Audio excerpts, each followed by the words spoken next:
কৃষক মুক্তি সংগ্ৰাম সমিতিৰ উদ্যোগত ৯ খুঁটি আৰক্ষী চকী ঘেৰাও কৰিলে প্ৰায় ৫ সহস্ৰাধিক জনতাই। যোৱা ৪ তাৰিখত কাৰ্বি আংলং হোজাই সীমান্ত এলেকাত কাৰ্বি আংলং প্ৰশাসনে অবৈধভাৱে চলোৱা উচ্ছেদৰ সময়ত কুলছুমা বেগম নামৰ গৰ্ভৱতী মহিলাগৰাকীয়ে উচ্ছেদকাৰীক বাধা দিওঁতে গুৰুতৰ প্ৰহাৰ কৰিছিল কাৰ্বি আংলং প্ৰশাসনে। ফলত যোৱাকালি মহিলাগৰাকীৰ গুৱাহাটীত GMCHত মৃত্যু হয়। ঘটনাক কেন্দ্ৰ কৰি অঞ্চলজুৰি চাঞ্চল্যৰ সৃষ্টি কৰিছে। কাৰ্বি আংলং প্ৰশাসনৰ বৰ্বৰ আক্ৰমণৰ বলি হৈ মৃত্যু হোৱা মহিলাগৰাকীৰ পৰিয়ালক ১০ লাখ টকা দিয়াৰ লগতে মহিলাগৰাকীয়ে জন্ম দিয়া এদিনীয়া পুত্ৰ সন্তানটোৰ দায়িত্ব অসম চৰকাৰক বহন কৰিবলৈ দাবী জনাই বিভিন্ন দল সংগঠন তথা স্থানীয় ৰাইজে। প্ৰতিবাদস্থলীত হোজাই আৰক্ষী উপস্থিত হৈ পৰিয়ালৰ লোকক ন্যায় প্ৰদান কৰা বুলি আশা কৰে। সমগ্ৰ ঘটনাক কেন্দ্ৰ কৰি কাৰ্বি আংলং প্ৰশাসনৰ ওপৰত ৯ খুঁটি আৰক্ষী চকীত এখন এজাহাৰ দাখিল কৰা হৈছে। কাৰ্বি আংলং স্বায়ত্তশাসিত পৰিষদৰ মুখ্য কাৰ্যবাহী বিষয়া তুলি ৰাম ৰংহাং, কাৰ্বি আংলং স্বায়ত্তশাসিত পৰিষদৰ মুখ্য সচিব মুকুল কুমাৰ শইকীয়া, জিলা উপায়ুক্ত কাৰ্বি আংলং ACF বিষয়া কাৰ্বি আংলং আৰু এণ্টনি ৰংপি ৯ খুঁটি আৰক্ষী চকীৰ ভাৰপ্ৰাপ্ত বিষয়াৰ ওপৰত গোচৰ ৰুজু কৰা হৈছে। যোৱা ৪ তাৰিখে কাৰ্বি আংলঙত যি মৰ্মান্তিক ঘটনা হৈছিল, এই ঘটনাত এই মহিলাগৰাকীৰ যোৱাকালি ৰাতি GMCত মৃত্যু হৈছে, এই সন্দৰ্ভত আপুনি কি ক'ব? হয়, যোৱা ৪ তাৰিখে কাৰ্বি আংলং অট'নমাছ কাউন্সিলৰ নেতৃত্বত কাৰ্বি আংলং জিলা প্ৰশাসনৰ যি এক দলে আহি আমাৰ হোজাই জিলাৰ ভূমিত অমানৱীয়ভাৱে অবৈধভাৱে যি উচ্ছেদ কাৰ্য চলাইছিলে, সেই উচ্ছেদ কাৰ্য চলোৱা সময়ত যি অমানৱীয়ভাৱে ৰাইজক প্ৰহাৰ কৰিছে, তাৰে প্ৰহাৰৰ বলি হৈ এগৰাকী মহিলা কুলছুমা বেগম নামৰ ২০ বছৰীয়া মহিলাগৰাকী প্ৰেগনেণ্ট আছিলে।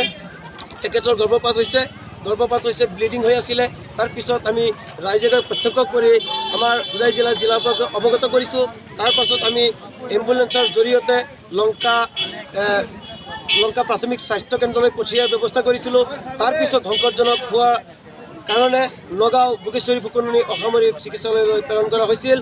তাতো এই মহিলাগৰাকীৰ আৰু অধিক সংকটজনক অৱস্থা হোৱাৰ কাৰণে গুৱাহাটী GMCH হস্পিটেললৈ প্ৰেৰণ কৰা হৈছিল। তাৰপিছত তাতে সংকটজনক অৱস্থাত আছিল, তেজৰ প্ৰয়োজন আছিল। এই দুখীয়া ভুক্তভোগী মহিলাগৰাকী তেজ দিব নোৱাৰাৰ কাৰণে, অৱস্থা সংকটজনক হোৱাৰ কাৰণে যোৱা ৰাতি নিশা 7টা হয়তো 15-20 মিনিট এনেকুৱা মানত মৃত্যুবৰণ কৰিবলগীয়া হৈছিল। কাৰ্বি আংলং প্ৰশাসনে অমানৱিকভাৱে অত্যাচাৰ কৰিছিলে মহিলাগৰাকীৰ ওপৰত। নিশ্চয় অমানৱীয়ৰ সীমা চেৰাই গৈ এতিয়া হোজাই জিলা প্ৰশাসনে কি আশ্বাস দিছে ইয়াত আহি যে আপোনালোকে ইয়াত প্ৰতিবাদী কাৰ্যসূচী আন্দোলন কৰিছিলোঁ? আজি পথ অৱৰোধৰ জৰিয়তে এই মৃত মহিলাগৰাকীক লৈ তেতিয়া আমাৰ হোজাই জিলা প্ৰশাসনৰ ফালৰ পৰা আমাক আহি আশ্বাস দিছে যে ইয়াৰ এক ন্যায়িক তদন্ত কৰা হ'ব। ইয়াৰ উচিত কোন বিষয়ববীয়া আহিছিলে হোজাই জিলা প্ৰশাসনত? আমাৰ লংকা চক্ৰ বিষয়া মহোদয় আহিছিলে, আমাৰ হোজাই জিলাৰ আৰক্ষী অধীক্ষক মহোদয় আহিছিলে, আমাৰ হোজাই জিলাৰ তেনেকুৱা আৰু বিষয়ববীয়াসকল আহিছিলে। আমাক কথা দিছে, আমাক স্পষ্টীকৰণ দিছে, ইয়াৰ এক বিহিত ব্যৱস্থা কৰিব, ন্যায়িক তদন্ত কৰিব নেকি? কিন্তু আমি সেইটো হয়তো তেখেতসকলৰ ওপৰত আমাক আস্থা সেইটো আমি অনাগত দিনত লক্ষণীয় হ'ব। আমি তেখেতসকলক বিশ্বাসত লৈ, যিহেতু আমাৰ জিলা প্ৰশাসনে আশ্বাস দিছে, আমি সেই বিশ্বাস লৈ আজি আমি আমাৰ কাৰ্যসূচী উঠাই লৈছোঁ।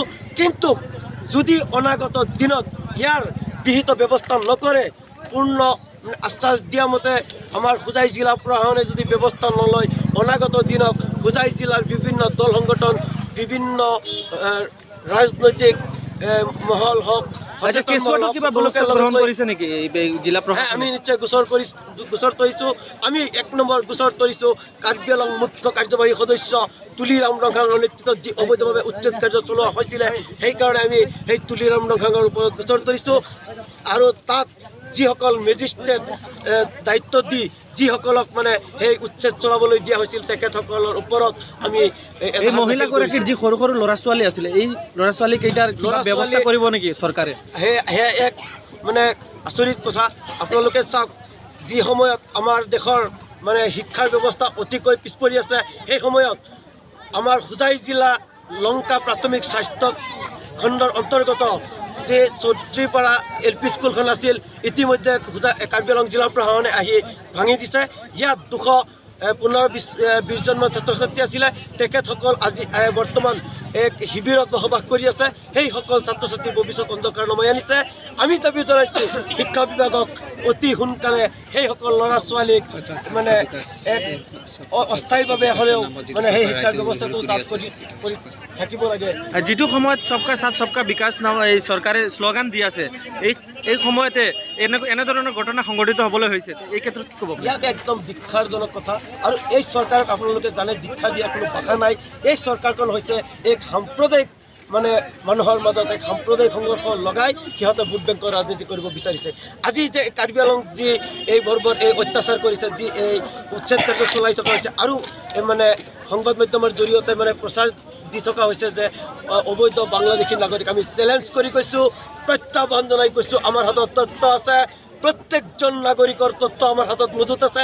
এজন যদি বাংলাদেশী ওলাই দিব পাৰে ৰাজহুৱা জীৱন ত্যাগ কৰি মই নিজে কৈছোঁ আৰু চৰকাৰক প্ৰত্যাহ্বান জনাইছোঁ কাৰ্বি আংলং মুখ্য কাৰ্যবাহী সদস্য তুলিৰাম ৰাভাক প্ৰত্যাহ্বান জনাইছোঁ আৰু যোৱাকালি যি পশ্চিম কাৰ্বি আংলঙত হিমন্ত বিশ্ব শৰ্মা আহি যি সাম্প্ৰদায়িক মন্তব্য কৰিছে হিমন্ত বিশ্ব শৰ্মাক প্ৰত্যাহ্বান জনাই কৈছোঁ যদি আপোনাৰ সাহস আছে এই বাংলাদেশীবিলাক গ্ৰেপ্তাৰ কৰি বাংলাদেশক পঠিওৱাৰ ব্যৱস্থা কৰক অনতাই সাম্প্ৰদায়িক ৰাজনীতি নকৰিব ভোট বেংকৰ ৰাজনীতি নকৰিব আপুনি কংগ্ৰেছত থাকোঁতে ক'ব এটা বিজেপিত আহি ক'ব আৰু এটা এনেকুৱা অমানৱীয়ভাৱে এই বক্তব্যবিলাক নাৰাখিব সাম্প্ৰদায়িক বক্তব্য নাৰাখিব ভোট বেংকৰ ৰাজনীতিৰ কাৰণে ইমান তললৈ নামি নাযাব আমি অনুৰোধ জনাইছোঁ